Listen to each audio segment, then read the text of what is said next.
O céu ainda está escuro sobre o vale. A brisa da madrugada carrega o cheiro denso de betume que sobe dos poços naturais. As tochas ainda ardem nos muros.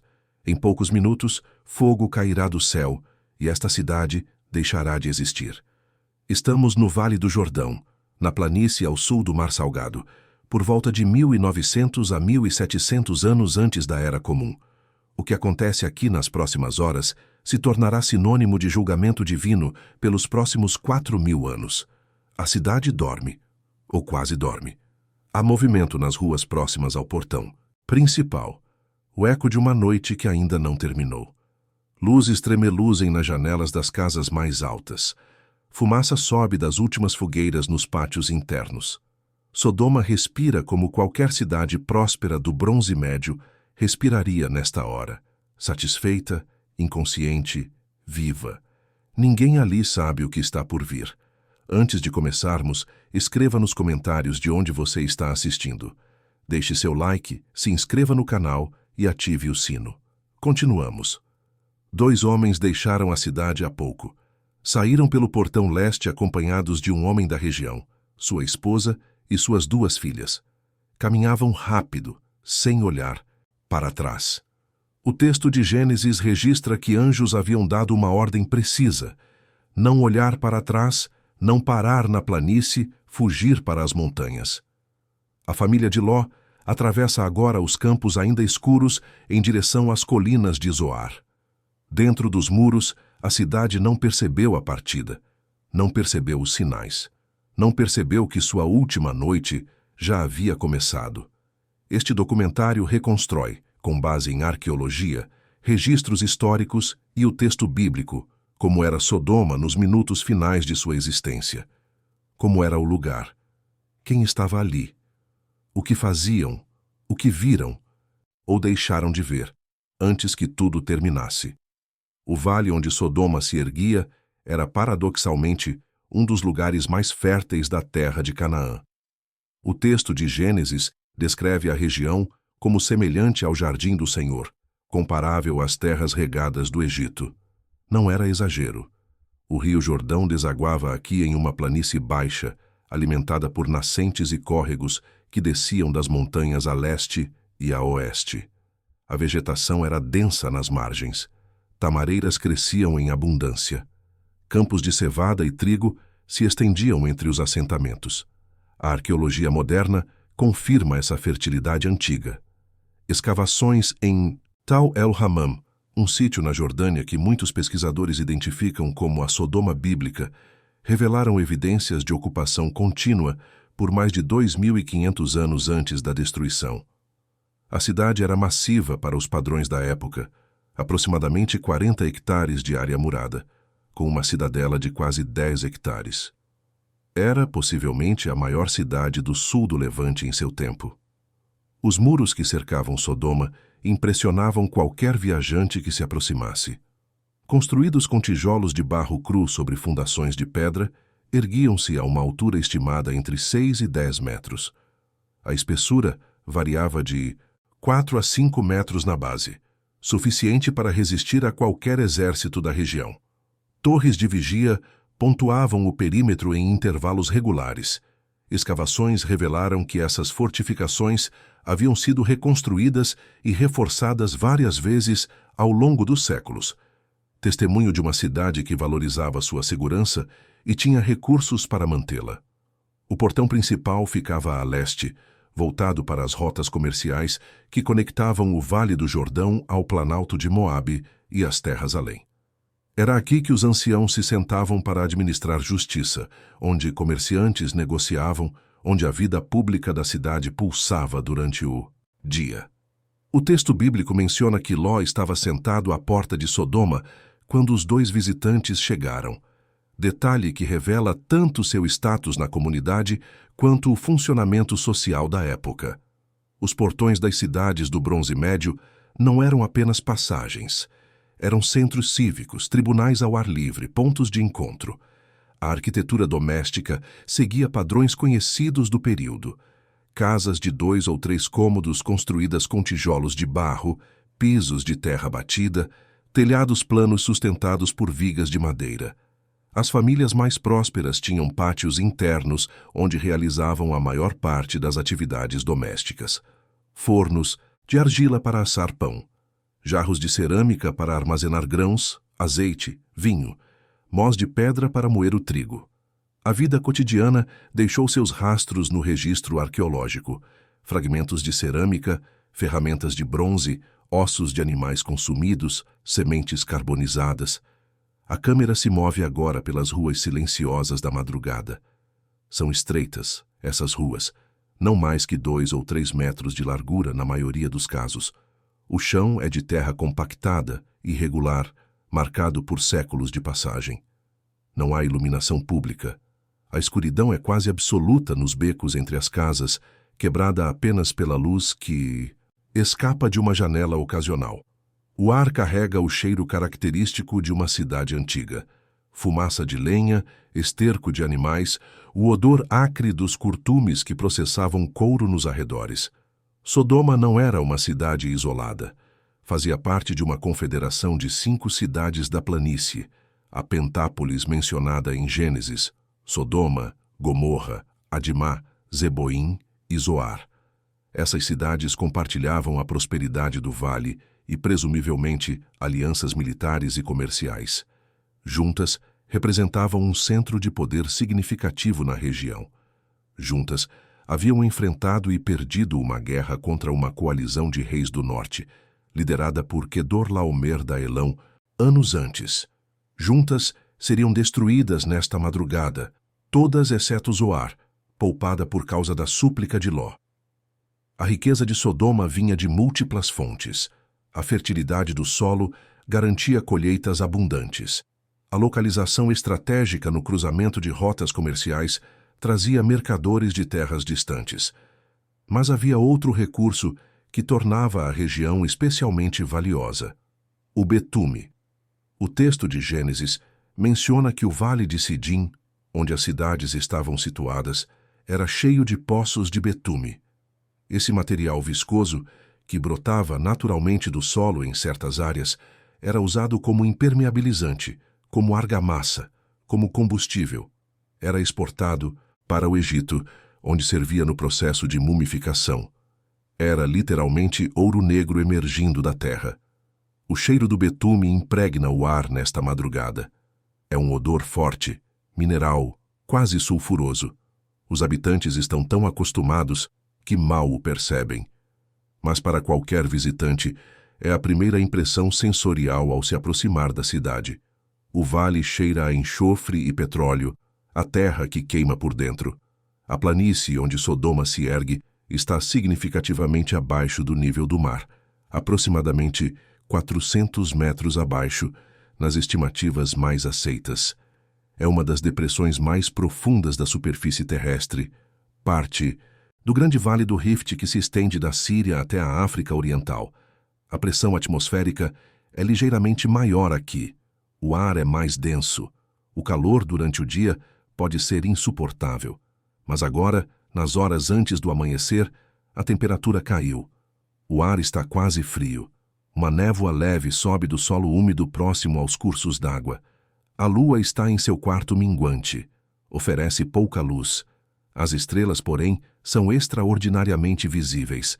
Não há poluição luminosa, não há névoa alta, apenas o céu vasto e escuro do deserto. Os mesmos céus que Abraão contemplou quando Deus lhe prometeu descendência numerosa como as estrelas. Os mesmos céus sob os quais ele intercedeu por esta cidade, negociando com o Senhor. Se houvesse 50 justos, 45, 40, 30, 20, 10... a cidade seria poupada. A cidade não foi poupada. Não havia 10 justos em Sodoma. A câmera se aproxima agora das casas próximas à Muralha Norte. É um bairro residencial, aparentemente de famílias de artesãos e comerciantes de médio porte. As construções são modestas, mas sólidas. Em uma delas, uma lâmpada de azeite ainda arde. Alguém acordou cedo ou não dormiu. Em outra, o som de uma criança chorando atravessa as paredes finas. A vida continua em sua normalidade desconcertante. Sodoma tinha uma população estimada entre 3 e 5 mil habitantes na cidade principal, possivelmente mais se contarmos os assentamentos menores ao redor. Era uma sociedade estratificada, como todas as cidades do Bronze Médio. No topo, uma elite governante composta por nobres e sacerdotes. Abaixo, comerciantes prósperos, artesãos especializados, proprietários de terra. Na base, trabalhadores braçais, servos e escravos.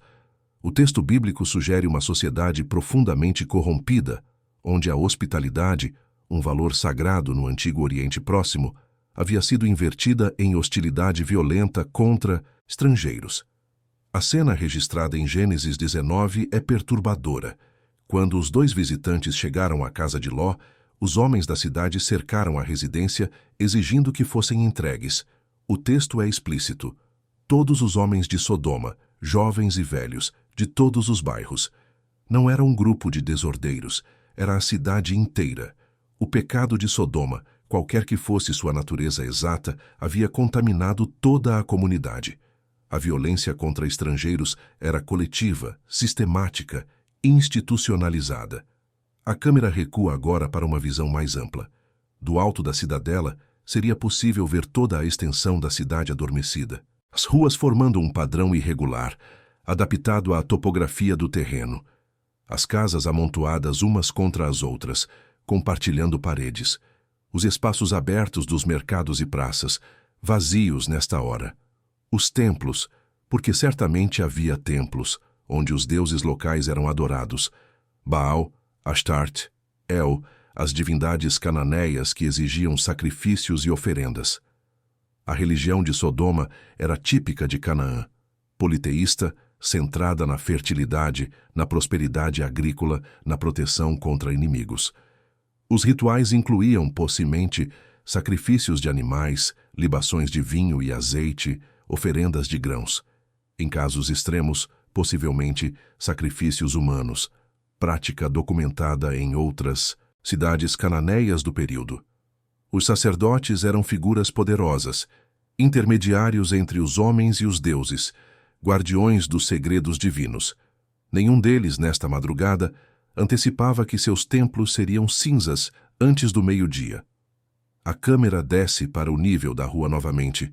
Caminha pelo bairro próximo ao portão leste, onde Ló havia recebido os visitantes.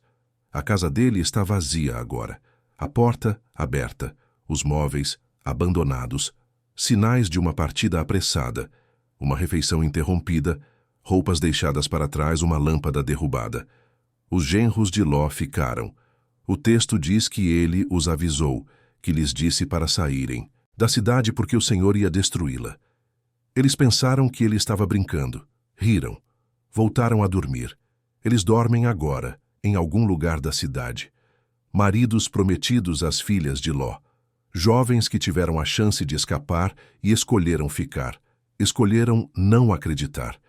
Escolheram pensar que o mundo continuaria como sempre foi. Em poucas horas, não haverá mais escolhas. Não haverá mais manhã para eles. O tempo começa a acelerar agora.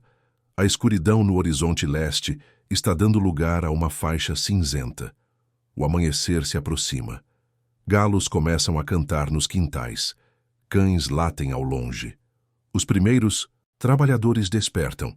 Padeiros que precisam acender os fornos, pastores que levarão os rebanhos para os campos, aguadeiros que encherão os jarros nas fontes antes que o movimento comece. A cidade não sabe que este é seu último amanhecer. A rotina se inicia como em qualquer outro dia. Uma mulher varre o pátio de sua casa. Um homem carrega feixes de lenha nas costas. Crianças são amamentadas. Animais são alimentados. O cheiro de pão assando começa a se espalhar pelos becos. É uma manhã comum. É a última manhã. Ló e sua família já cruzaram boa parte do caminho até Zoar. Caminham sem olhar para trás como foram instruídos. A esposa de Ló está com eles. Ainda está com eles. O sol começa a despontar no horizonte. A luz dourada toca os topos das montanhas a leste. É belo. É terrivelmente belo. Em Sodoma, as pessoas começam a sair de suas casas. O mercado próximo ao portão começa a receber os primeiros vendedores. Cestos de frutas, legumes da estação, peixes secos do mar salgado. Os sons de uma cidade acordando, vozes, passos, o ranger de portas, o tilintar de ferramentas, o barulho de martelos na oficina do ferreiro. Mugido de bois sendo levados para o trabalho.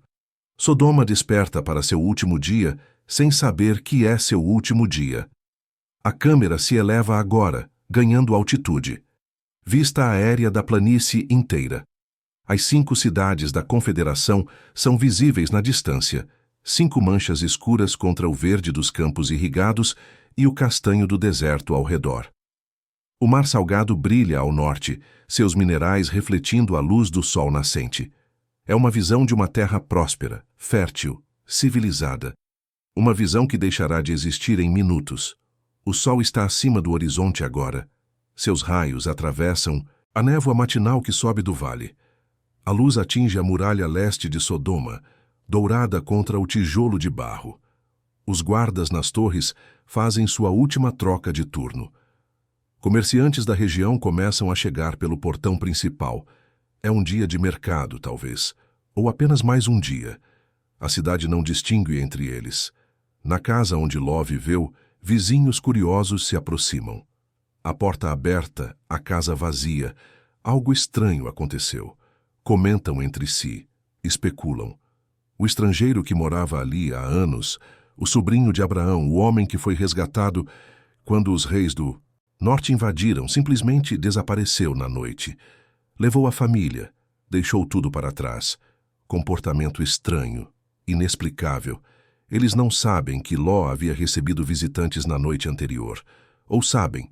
Afinal, toda a cidade cercou sua casa exigindo os estrangeiros. Mas a memória da noite anterior já parece distante, irreal, como um sonho ruim que o dia dissipa. As pessoas continuam suas rotinas. A vida continua. A cidade funciona. Faltam minutos. A câmera está agora nos campos fora dos muros. Pastores levam rebanhos de ovelhas e cabras em direção às pastagens mais distantes. Agricultores já trabalham nos campos de cevada, curvados sobre a terra, arrancando ervas daninhas, verificando os canais de irrigação. O sol está mais alto agora, começando a aquecer. Será um dia quente. Será um dia como todos os outros. Até que deixe de ser. A família de Ló está próxima a Zoar. A pequena cidade aparece na distância, suas casas modestas aglomeradas na encosta de um monte. Ló negociou com os anjos, não conseguia chegar às montanhas a tempo, pedia para ir a Zoar, aquela cidade pequena, e ficar ali. O pedido foi concedido. Zoar seria poupada por causa de Ló. As outras 4 cidades não teriam essa chance. O ar muda. É sutil no início, uma pressão diferente. Um silêncio estranho que se instala sobre o vale. Os pássaros param de cantar. Os cães param de latir. Os animais ficam inquietos, nervosos, como fazem antes de terremotos ou tempestades. Algo está errado. Algo está muito errado. E então o céu muda. O texto de Gênesis diz que o Senhor fez chover enxofre e fogo sobre Sodoma e Gomorra, da parte do Senhor, desde os céus. A natureza exata do fenômeno permanece debatida. Alguns estudiosos propõem um evento vulcânico, outros um terremoto seguido de explosões de gás, natural e betume. Pesquisas recentes em Tal el-Hammam sugerem algo ainda mais dramático, um airburst, a explosão de um objeto cósmico na atmosfera, similar ao evento de Tunguska, na Sibéria, em 1908. As evidências arqueológicas são extraordinárias. Cerâmicas vitrificadas a temperaturas superiores a 1500 graus Celsius, calor impossível de alcançar com tecnologia da época, tijolos de barro derretidos, esqueletos humanos incompletos, destruídos por uma força extrema. Uma camada de destruição que cobre toda a área, repleta de esferas de vidro microscópicas consistentes com impacto cósmico, sal misturado nos escombros, possivelmente ejetado do Mar Morto pela força da explosão. E então 800 anos de abandono. Ninguém voltou a viver ali por quase um milênio. Seja qual for o mecanismo físico, o resultado foi absoluto. Em Sodoma, nesta manhã, as pessoas olham para o céu. Algo brilha lá em cima. Algo que não deveria estar lá. Por um segundo, talvez dois, há apenas perplexidade. E então, não há mais tempo para a perplexidade. O fogo cai. Não como chuva comum, como uma onda de calor impossível, como o ar se transformando em chama, como o próprio céu descendo sobre a terra. As estruturas de madeira das casas se incendeiam instantaneamente. Os tijolos de barro racham e derretem. As pessoas não têm tempo de gritar. A onda de choque se expande sobre a planície, atinge Gomorra, atinge Admá, atinge Zeboim. As 4 cidades desaparecem em segundos, talvez minutos. O vale inteiro se transforma em uma fornalha. Os campos férteis carbonizam, os cursos d'água evaporam, os poços de betume explodem em colunas de fogo negro. O ar se torna irrespirável. Enxofre, fumaça, cinzas, morte. A esposa de Ló olha para trás. O texto não explica por quê. Curiosidade, talvez. Apego ao que deixava. Descrença de que tudo aquilo pudesse realmente estar acontecendo.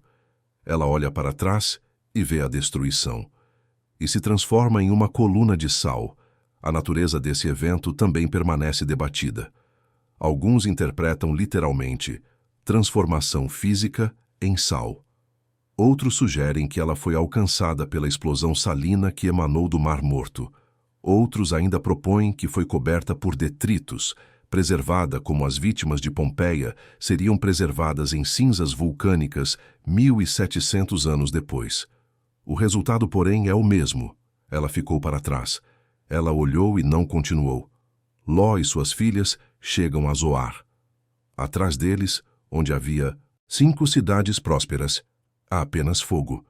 Uma coluna de fumaça sobe da planície, visível a quilômetros de distância. O texto diz que Abraão, que estava em Hebrom, a cerca de 60 quilômetros de distância, levantou-se de manhã cedo. Foi até o lugar onde havia estado diante do Senhor e olhou para Sodoma e Gomorra. E viu que da terra subia fumaça, como fumaça de uma fornalha. A intercessão não havia funcionado. Não havia 10 justos. A destruição foi completa. A planície, que havia sido como o jardim do Senhor, tornou-se um deserto de sal.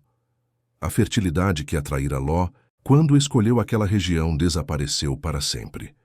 O mar salgado expandiu-se, cobrindo parte das terras baixas.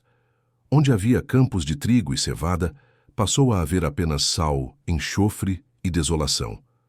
Por séculos, a localização exata de Sodoma permaneceu incerta. Tradições diversas apontavam para diferentes lugares ao redor do Mar Morto. Escritores antigos como Flávio Joséfo, no 1º século da Era Comum, mencionavam vestígios das cidades destruídas ainda visíveis em sua época. Viajantes medievais relatavam formações rochosas estranhas que pareciam ruínas carbonizadas. A região nunca deixou de ser associada ao julgamento divino. As escavações modernas em Tal el-Hammam, iniciadas no início do século XXI, trouxeram evidências extraordinárias. A cidade foi destruída de forma súbita e catastrófica por volta de 1650, antes da Era Comum, dentro da faixa cronológica proposta para os eventos de Gênesis. A destruição veio do céu. O calor foi extremo. A área permaneceu inabitada por gerações. Os paralelos com o texto bíblico são notáveis. Outros candidatos foram propostos. Bab-ed-Dahra e Numeira, no lado jordaniano do Mar Morto, também mostram sinais de destruição por fogo no Bronze Médio. A verdadeira Sodoma pode ter sido qualquer uma dessas cidades. Ou pode ter sido outra ainda não descoberta, talvez submersa sob as águas do Mar Morto, que se expandiram após o cataclismo. A arqueologia continua investigando. A história continua sendo escrita. O que permanece além de qualquer dúvida é isto. Algo aconteceu aqui. Algo catastrófico. Algo que marcou a memória coletiva de povos inteiros. Algo que foi registrado não apenas na Bíblia hebraica, mas em tradições de civilizações vizinhas. Algo que transformou uma das regiões mais férteis do antigo Oriente Próximo, em sinônimo de desolação e julgamento. O Mar Morto hoje é o ponto mais baixo da superfície terrestre, 430 metros abaixo do nível do mar. Suas águas são tão salgadas que nenhum peixe sobrevive nelas. Suas margens são desoladas, marcadas por formações de sal e minerais que criam paisagens quase extraterrestres. É um lugar de beleza estranha e silêncio profundo. É um lugar que parece lembrar o que aconteceu. Os povos antigos certamente lembravam. Sodoma tornou-se referência constante nos textos bíblicos posteriores. Os profetas a mencionavam como exemplo máximo de pecado e destruição.